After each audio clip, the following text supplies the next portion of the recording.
Yo yo yo! Salut les turfeuses, salut les turfeurs! Bienvenue pour un nouveau pronostic de Benoît Requin! Merci pour vos likes, pour vos commentaires. N'hésitez pas à vous abonner pour recevoir tous mes pronostics tous les jours. Et pour accéder à tous mes tickets pour la course du Quintet, vous avez deux moyens par mon site internet benoîtrequin.fr ou par le bouton rejoindre. Ok, place au pronostic du Quintet du lundi 15 février, direction Paris-Vincennes pour le prix de 100 lices, 3 attelés, 2100 mètres, 14 partants, réunion 1, course 1, indice de confiance 3 sur 5. On est plutôt confiant pour ce Quintet au féminin avec départ donné à l'aide de l'autostart. On va voir ça ensemble. Cette vidéo, je la tourne avant l'arrivée du Quintet de ce dimanche. Je reviendrai dessus demain.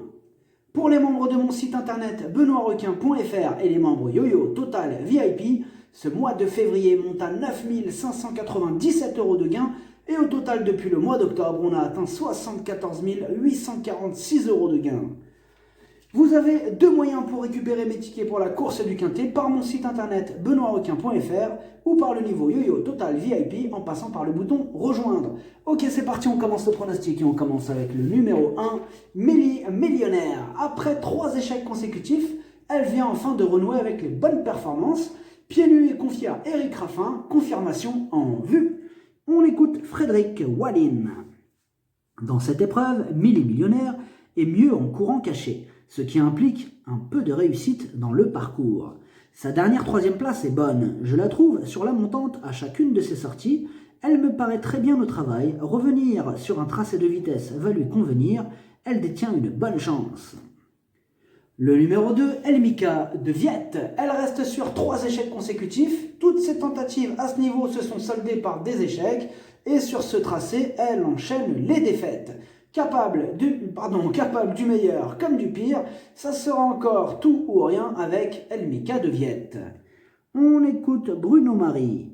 Elmika de Viette est très bien. Ses derniers résultats ne reflètent pas sa valeur. À Angers, elle s'est désunie alors qu'elle allait librement. Auparavant, à Vincennes, la course avait été faussée au départ et par le manque de train ensuite. Si elle n'est pas obligée de forcer au début, alors elle a sa chance. Le numéro 3, Carla du Ulm, elle aussi n'est pas un modèle de régularité. À ce niveau, sa marge de manœuvre se réduit, elle n'aura pas le droit à l'erreur pour espérer se mêler à l'emballage final. On écoute Philippe Dojard.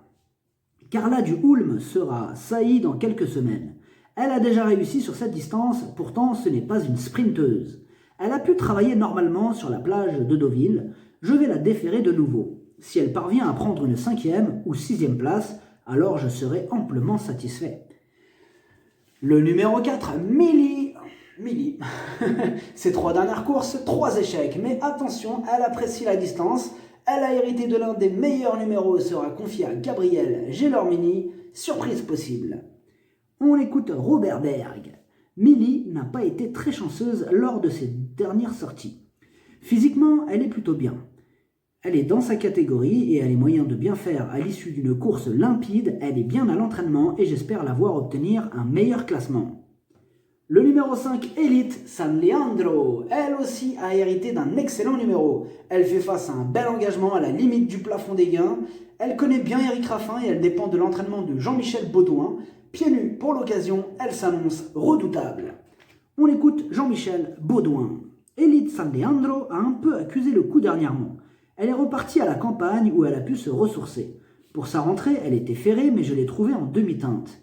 Depuis, elle a fort bien évolué à l'entraînement. Les 2100 mètres vont lui convenir, elle sera pieds nus, elle a ma confiance à ce niveau.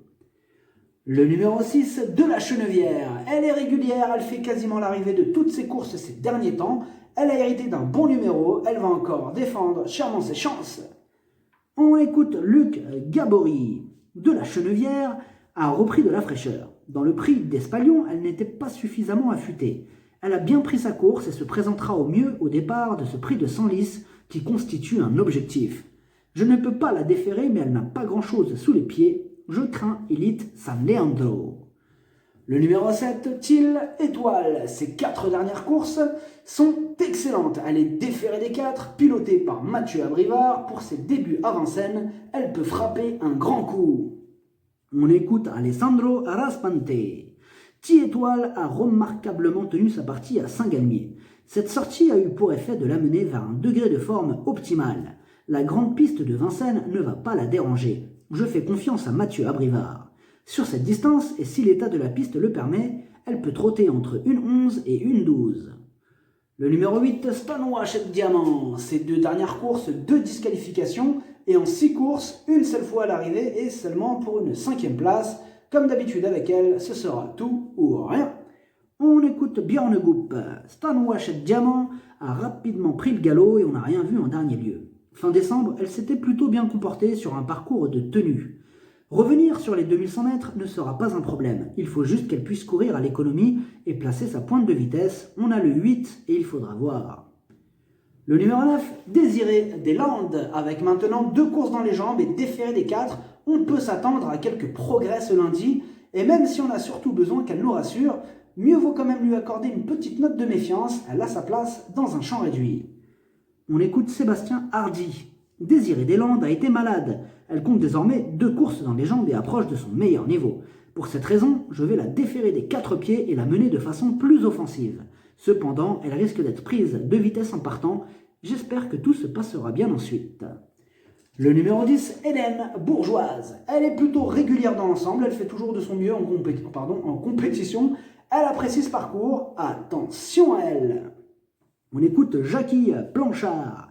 Hélène Bourgeoise aurait dû courir jeudi dernier à Pornichet, mais la réunion a été reportée.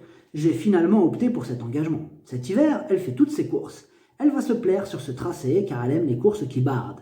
Elle va rester ferrée mais allégée de façon à fournir sa valeur. Je compte sur elle. Le numéro 11, Vénère Bride. Ses 5 dernières courses, 5 échecs. À ce niveau, sa marge est réduite. Elle n'aura pas le droit à l'erreur pour espérer gratter une place. On écoute Vitale Ciotola. Vénère Bride n'a pas démérité dernièrement. Elle était sans doute un peu fatiguée, après avoir couché dehors. Elle semble plus réveillée depuis qu'elle passe la nuit au box. Elle va se plaire sur ce parcours et je la crois capable de prendre la 5e place. Si elle déçoit, elle partira sans doute au Hara. Le numéro 12 est Torquizuna. La régularité ne fait pas partie de ses principales qualités. En 8 courses, une seule fois à l'arrivée, elle a pourtant déjà fait ses preuves et même brillé, elle a déjà brillé sur ce parcours, mais tout dépendra de son humeur du jour. On écoute Jonathan Van Merbeek. Et Torquizuna n'a visiblement pas apprécié d'être drivée de façon offensive dernièrement. Lors de sa sortie précédente, elle avait bien couru sur les 2100 mètres de la petite piste. Il faut la bluffer car elle n'est pas toujours volontaire. Elle sera cette fois plaquée. Avec un bon parcours, elle peut accrocher une petite place. Le numéro 13, Escapade. C'est une spécialiste de la disqualification. Ses 10 dernières courses, 9 échecs dont 7 disqualifications, attention. Elle vient de remettre les pendules à l'heure. Dans la course d'ailleurs qui pouvait nous servir de référence, donc kit ou double, question de sagesse. On écoute Jacques Bruno. Escapade s'est montré appliquée dernièrement. Je ne suis pas sûr que le raccourcissement de la distance soit à son avantage. Cela dit, avec elle, c'est plus une question de sagesse que de parcours. Elle restera ferrée, mais il lui suffirait de ne pas faire de faute pour jouer les bons rôles de ce quintet.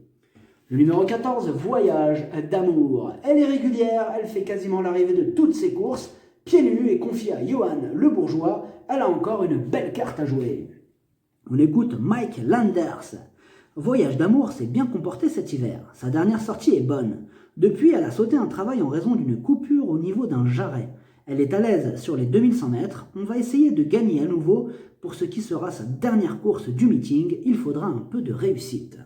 Le pronostic, ça donne 5, 14, 6, 7, As, 10, 4, 2, cheval de complément le 8, si jamais il y a un autre nombre partant et ça peut arriver, le 13. Merci d'avoir suivi cette vidéo, n'hésitez pas à vous abonner pour recevoir tous mes pronostics tous les jours et pour accéder à tous mes tickets pour la course du Quintet, vous pouvez passer par mon site internet benoîtrequin.fr ou par le bouton rejoindre sur le niveau YoYo Total VIP, à jouer avec modération. Bonne chance, chopez-le moi, ciao.